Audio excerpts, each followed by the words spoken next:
ए भैया हो हमार बड़ भैया सुनील मौर्य धानी जी ग्राम सभा मजीठी से प्रधान पद के चुनाव लड़ता रहे और आप सबसे विनती बा कि भैया के वोट दे के भारी मतों से विजयी बनाई और भैया अपने गांव खातिर बहुत कुछ करिए। हमार रउआ सबसे विनती बा कि उनका एक बार जरूर जिताएंगे। सुनील मौर्य जिंदाबाद जिंदाबाद जिंदाबाद। सुनील मौर्य जिंदाबाद जिंदाबाद जिंदाबाद। हमारा प्रधान कैसा हो, सुनील मौर्य जैसा हो, हमारा प्रधान कैसा हो, सुनील मौर्य जैसा हो। अब की चुनौआ में सुनह सर गौआ में देखा भइल बाटे शोर हो।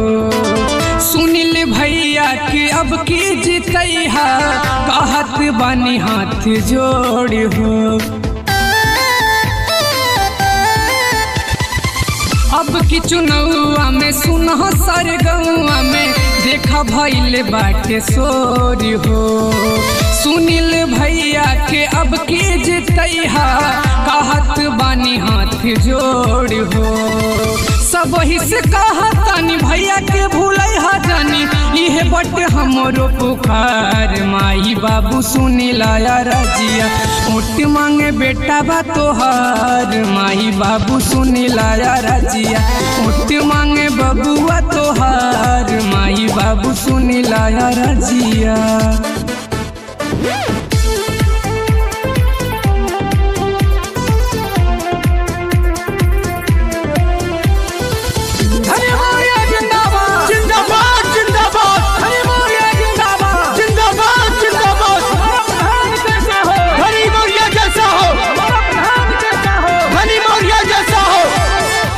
मजीठी के निवासी प्रधान पद के प्रत्याशी करे खातिर गांव के सेवा इनकर रखिया प्यासी।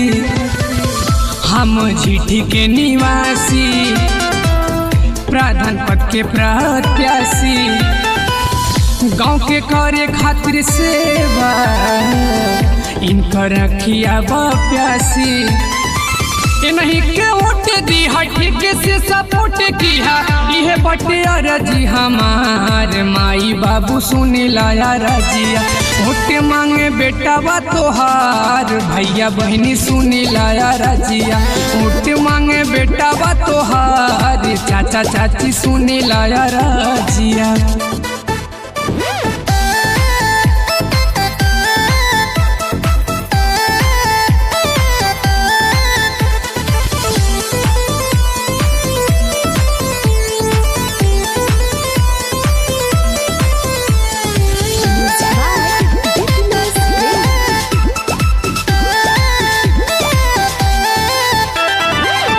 दिल के हमें बड़ा धानी बुझे सबके परेशानी।